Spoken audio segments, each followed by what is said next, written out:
بسم اللہ الرحمن الرحیم۔ السلام علیکم۔ ملک طرابلس میں 3 قبریں زمین سے بلند تھیں۔ پہلی قبر پر لکھا تھا کہ زندگی کا آرام وہ شخص نہیں پا سکتا جس کو یہ یقین ہے کہ موت آئے گی اور ہمارا ملک ہم سے چھین لے گی، اور دوسری قبر پر لکھا تھا کہ زندگی کا آرام وہ شخص نہیں پا سکتا جس کو یہ یقین ہے کہ ذرہ ذرہ کا سوال ہوگا اور اپنے کیے کا بدلہ پائے گا۔ تیسری قبر پر لکھا تھا کہ زندگی کا آرام وہ شخص نہیں پا سکتا جس کو یہ یقین ہے کہ قبر ہماری جوانی کو خاک میں ملا دے گی اور ہمارے چہرے اور تمام اعضاء کو ریزہ ریزہ کر دے گی۔ یہ تینوں قبریں 3 بھائیوں کی تھیں۔ ایک ان میں سے بادشاہ کا ملازم اور لشکر کا سپہ سالار تھا، دوسرا مالدار سوداگر تھا اور تیسرا درویش تھا جو رات دن اللہ کی عبادت کرتا تھا۔ جب اس درویش کے انتقال کا وقت آیا تو اس کے دونوں بھائی اس کے پاس آئے اور کہنے لگے، اگر تم کو کچھ وصیت کرنی ہے تو کر دیجئے۔ اس نے جواب دیا کہ نہ میرے پاس مال ہے، نہ مجھ پر کسی کا قرض ہے، نہ میرے پاس کچھ اسباب ہے کہ وصیت کروں، لیکن تم سے اس بات پر عہد لیتا ہوں جب میں مر جاؤں تو اس ٹیلہ پر دفن کرنا اور میری قبر پر لکھ دینا کہ زندگی کا آرام وہ شخص نہیں پا سکتا جس کو یہ یقین ہے کہ ذرہ ذرہ کا سوال ہوگا اور اپنے کیے کا بدلہ پائے گا۔ اس کے بعد 3 دن تک برابر میری قبر کی زیارت کرنا، اس سے تم کو نصیحت ملے گی۔ اس کے مرنے کے بعد دونوں بھائیوں نے اس کی وصیت پر عمل کیا اور 3 دن تک برابر اس کی قبر کی زیارت کی۔ تیسرے دن سپہ سالار زیارت کر کے جانے لگا تو قبر کے اندر سے دیوار گرنے کی آواز سنائی دی، جس سے وہ خوف سے کانپنے لگا اور ڈرتا ہوا اپنے مکان پر چلا گیا۔ رات کو اپنے بھائی کو خواب میں دیکھا اور پوچھا کہ بھائی وہ آواز کیسی تھی؟ کہا کہ فرشتے نے مجھ سے کہا کہ فلاں دن ایک مظلوم نے تجھ سے فریاد کی اور تو نے اس کی مدد نہیں کی، یہ کہہ کر ایک گرز مجھے مارا۔ یہ آواز اسی گرز کی تھی۔ جب صبح ہوئی تو اس نے اپنے بھائی سوداگر اور اپنے دوستوں کو بلا کر کہا کہ اب میں تم لوگوں کے درمیان نہیں رہوں گا اور بادشاہ کی صحبت اور ملازمت کی مجھ کو حاجت نہیں۔ اسی وقت عیش و آرام دنیا کا چھوڑا اور پروردگار کی عبادت میں مشغول ہوا اور خلوت کا راستہ اختیار کیا۔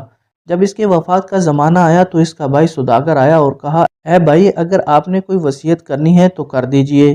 اس نے جواب دیا کہ میرے پاس نہ مال ہے، نہ مجھ پر کسی کا قرض ہے، لیکن میں تم سے عہد لیتا ہوں کہ جب میں مر جاؤں تو میرے بھائی کی قبر کے پاس مجھ کو دفن کرنا اور میری قبر پر لکھ دینا کہ زندگی کا آرام وہ شخص نہیں پا سکتا جس کو یہ یقین ہے کہ موت آئے گی اور ہمارا ملک چھین لے گی اور ہم کو قبر میں سلا دے گی، اور برابر 3 دن تک میری قبر کی زیارت کرنا۔ پھر جب اس کا انتقال ہو گیا تو اس کے بھائی نے اس پر عمل کیا اور 3 دن تک قبر کی زیارت کی۔ جب تیسرے دن زیارت کر کے جانے کا ارادہ کیا تو قبر کے اندر سے ایک ایسی آواز سنائی کہ اس کے ہوش اٹھ گئے اور ڈرتا ہوا مکان پر چلا گیا۔ رات کو خواب میں اپنے بھائی کو دیکھا اور پوچھا کہ تمہارا کیا حال ہے؟ کہا، اچھا ہوں، توبہ سے میرے سب گناہ معاف ہو گئے۔ میں نے پوچھا، میرا بھائی کیسا ہے؟ کہا، وہ نیک لوگوں کے ساتھ بڑے درجہ پر ہیں۔ پھر میں نے پوچھا کہ میرا کیا ہوگا؟ کہا، جو جیسا عمل کرے گا ویسا بدلہ پائے گا۔ تم کو لازم ہے کہ فرصت کو غنیمت جانو اور نیک عمل کا توشہ تیار کرو۔ جب صبح ہوئی تو اس نے بھی دنیا سے منہ پھیرا اور اپنا کل مال فقراء مساکین میں تقسیم کیا اور اللہ تعالیٰ کی عبادت میں زندگی بسر کی۔ جب اس کے انتقال کا وقت آیا تو اس کا لڑکا آیا اور اس نے اپنے والد کو کچھ وصیت کرنے کا کہا تو باپ نے جواب دیا کہ میرے پاس کچھ مال نہیں کہ وصیت کروں، لیکن تجھ سے اس بات کا اقرار لیتا ہوں کہ جب میں مر جاؤں تو اپنے دونوں چاچا کی قبر کے پاس مجھ کو دفن کرنا اور میری قبر پر لکھنا کہ زندگی کا آرام وہ شخص نہیں پا سکتا جس کو یہ یقین ہے کہ قبر ہماری جوانی کو خاک میں ملا دے گی اور ہمارے چہرہ اور تمام اعضاء کو ریزہ ریزہ کر دے گی، اور پھر 3 دن تک برابر میری قبر کی زیارت کرنا۔ جوان لڑکے نے باپ کو اس کے بھائیوں کے قریب دفن کیا اور 3 دن تک برابر قبر کی زیارت کی۔ تیسرے دن قبر سے ایک خوفناک آواز آئی تو وہ غمگین ہو کر گھر آیا۔ رات کو اپنے باپ کو خواب میں دیکھا۔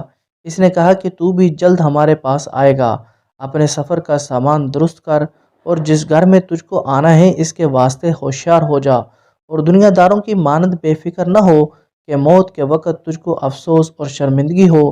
جلدی کر اور جلدی کر اور جلدی کر۔ راوی بیان کرتا ہے کہ اس لڑکے نے جس رات کو یہ خواب دیکھا تھا، اگلی صبح کو میں اس کے پاس گیا۔